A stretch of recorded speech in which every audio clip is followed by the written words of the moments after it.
సందర్భంగా విజయవాడలో మాట్లాడుతూ మధ్యలోనే ఆపేశాం మనం. రవి, విజయవాడలో అయితే తీవ్ర ఆందోళన వ్యక్తమవుతుంది. ముఖ్యమంత్రికి సంబంధించినటువంటి సమాచారం ఎట్టి పరిస్థితుల్లో ఏదో ఒక విధంగా వస్తే బాగుందన్నటువంటి ఆశలు నెలకొని చాలా మంది కృష్ణా జిల్లాలో కూడా పలు ప్రాంతాల్లో చర్చిల్లో ఆలయాల్లో ఇప్పటికే ప్రార్థనలు చేస్తూ ఉన్నారు. ముఖ్యమంత్రి క్షేమంగా బయటకు రావాలని కోరుకున్నారు. ఇక్కడ మనతో పాటు కాంగ్రెస్ నగర కాంగ్రెస్ అధ్యక్షుడు కైలాస్ సోమనాథ్తో పాటు కాంగ్రెస్ నేతలు శివాజీ కాశీకుంతల తదితరులు ఉన్నారు. మీరు చెప్పండి, ఏ విధంగా ఇప్పుడు జరుగుతుందని చెప్పి మీరు భావిస్తున్నారు?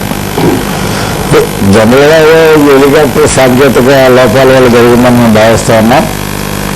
ఏది ఏమైనప్పటికీ కూడా ఇది మరి చాలా ఎవరు కూడా భరించలేనటువంటి బాధాకరమైనటువంటి బాధల్లో మేమందరం ఉన్నాం.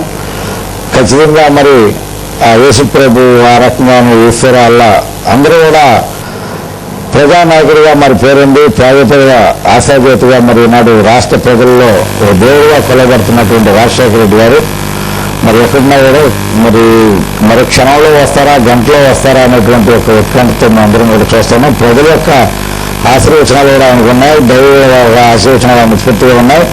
ఏది ఏమైనప్పుడు కూడా ఆయన అతి కొద్ది క్షణాల్లోనే సురక్షిత ప్రాంతాల నుంచి ఆయన వస్తున్నారని చెప్పినటువంటి ఒక ఆలోచన, ఆ యొక్క కబురు మాకు వస్తుందని చెప్పినటువంటి ఆశతో మేము బ్రతుకుతా ఉన్నాం. ఆ ఏరియాలో ఉన్నటువంటి అధికారులతో కానీ లేకపోతే మీ సన్నిహితులతో కానీ ఆయన మాట్లాడే ప్రయత్నం చేశారు. అక్కడి నుంచి ఎలాంటి స్పందన కనబడుతుంది? ఇప్పటి వరకు హైదరాబాద్కు సంబంధించినటువంటి పెద్దలతో మేము మాట్లాడడం, పార్టీ పెద్దలతో మాట్లాడడం జరుగుతుంది తప్పితే ఆ కర్నూలు ప్రాంతంలో ఏదైతే జరిగిందని చెప్పినటువంటిది ఈ హెలికాప్టర్ ల్యాండింగ్ అయిందని చెప్పి అంటారు, ఆ ప్రాంతంలో ఉన్నటువంటి వాళ్ళతో కూడా మాకు మాట్లాడడానికి అవకాశం దొరకలేదు. ఖచ్చితంగా ఈ యొక్క ప్రజలు ఆశీర్వచనాలన్నీ కూడా ఆయనకు ఉన్నాయి. సాయి విజయవాడతో